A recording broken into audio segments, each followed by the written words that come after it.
కీలకమైన ఎన్నికల వేళ విజయమ్మ సంచలన నిర్ణయం.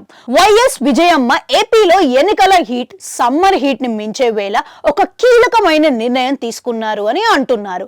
ఆమె ఏకంగా ఎన్నికలు ముగిసేంత వరకు ఏపీలోనే కాదు దేశంలోనే ఉండకూడదు అని నిర్ణయించుకున్నారు అని అంటున్నారు.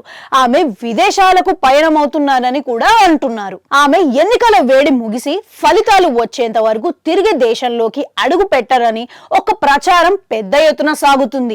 దానికోసం ఆమె ఎన్ని ఏర్పాట్లు చేసుకున్నారు అని అంటున్నారు. ఆమె ఇంతటి కఠిన నిర్ణయం తీసుకోవడానికి వైఎస్ఆర్ కుటుంబంలో చోటు చేసుకున్న పరిణామాలే కారణమని అంటున్నారు. ఆమె కుమారుడు వైఎస్ జగన్ వైసీపీ అధినేతగా ఉంటున్నారు. ఆయన మరోసారి ముఖ్యమంత్రి కావాలని అన్ని రకాలుగా ప్రయత్నాలు చేసుకుంటున్నారు. ఈసారి ఎన్నికలను జగన్ ఎంతటి పటిష్టాత్మకంగా తీసుకుంటున్నారో అందరికీ తెలుసు. ఈ ఎన్నికల్లో గెలుపు జగన్ కి చాలా ముఖ్యమని అంతా అంటున్నారు. ఈసారి ఆయన నెగ్గితే చాలు, ఇక తిరుగు ఉండదు. ఓడితే ఇబ్బందులు వస్తాయని కూడా అంటారు.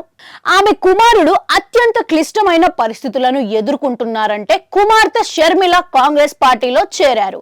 ఆమె వైసీపీ చీఫ్ గా ఉంటూ ఏకంగా కడపగడ్డ మీదనే జగన్ ని సవాల్ చేస్తున్నారు. ఆమె తెలంగాణలో పార్టీ పెడితే పూర్తిగా సపోర్ట్ చేసిన విజయమ్మ ఆమె ఏపీ వైపు చూస్తే మాత్రం పక్కన లేరు. అంటే ఆమెకు ఇది ఇబ్బందికరం కాబట్టే అలా చేశారు అని అంటున్నారు. కుమారుడు మళ్ళీ సీఎం కావాలని ఆమె మనసారా కోరుకుంటున్నారు అని అంటున్నారు.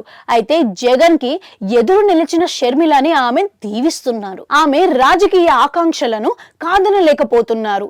దాంతో ఆమె ఎటు తేల్చుకోలేక ఇద్దరు బిడ్డల మధ్య చెలరేగిన రాజకీయ సమరాన్ని చూస్తూ ఉండలేక తల్లడిల్లిపోతున్నారు అని కూడా అంటున్నారు.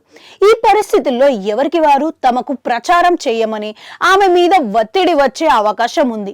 అలా ఆమె ఏదో ఒక పక్షం ఉండడం కూడా అస్సలు కుదిరేది కాదు. ఆమె చేయలేరు కూడా. అందుకే తాను ఎవరి పక్షం కాదని, తాను తల్లిగా ఇద్దరు మేలు కోరుకుంటాను అని ఆమె చెబుతున్నారు. ఇక ఏపీలో ఉండడం కన్నా ఈ కష్ట సమయంలో విదేశాలను వెళ్ళి కొన్నాళ్లకు అక్కడే ఉండి రావాలని ఆమె నిర్ణయించుకున్నారు అని అందరూ వార్తలు వినిపిస్తున్నాయి. ఎన్నికల ఫలితాలు వచ్చిన తర్వాత వస్తే అప్పటికి ఎవరేమిటి అన్నది తెలుస్తుంది. అంతా సర్దుకుంటుంది అన్న ఆలోచనతో ఆమె ఇలా చేస్తున్నారని అంటున్నారు. మొత్తానికి విజయమ్మ తీసుకుంటున్న ఈ సంచలన నిర్ణయం వైఎస్ఆర్ ఫ్యామిలీలతో పాటు రాజకీయ వర్గాలలో కూడా చర్చగా ఉంది. ఏ తల్లికి ఇలాంటి పరిస్థితి రాకూడదని, బిడ్డలు తల్లి కంటే ఎదుట సవాలు చేసుకుంటే ఏ తల్లి అయినా ఏమి తీర్పు చెప్పగలదు అని అంటున్న వారు కూడా ఉన్నారు. మొత్తానికి విజయమ్మ ఈసారి ఎన్నికలకు దేశానికి దూరంగా ఉండబోతున్నారు అని కూడా అంటున్నారు. గతసారి ఎన్నికలలో పెద్ద ఎత్తున ప్రచారం చేసి జగన్ ని సీఎం గా చూడాలనుకున్న విజయమ్మ ఈసారి మాత్రం వైసీపీకి దూరం అయ్యారు. అలాగే కుమార్తె వైపు కూడా ఉండలేకపోతున్నారు. అందుకే ఈ తటస్థ నిర్ణయం అని అంటున్నారు.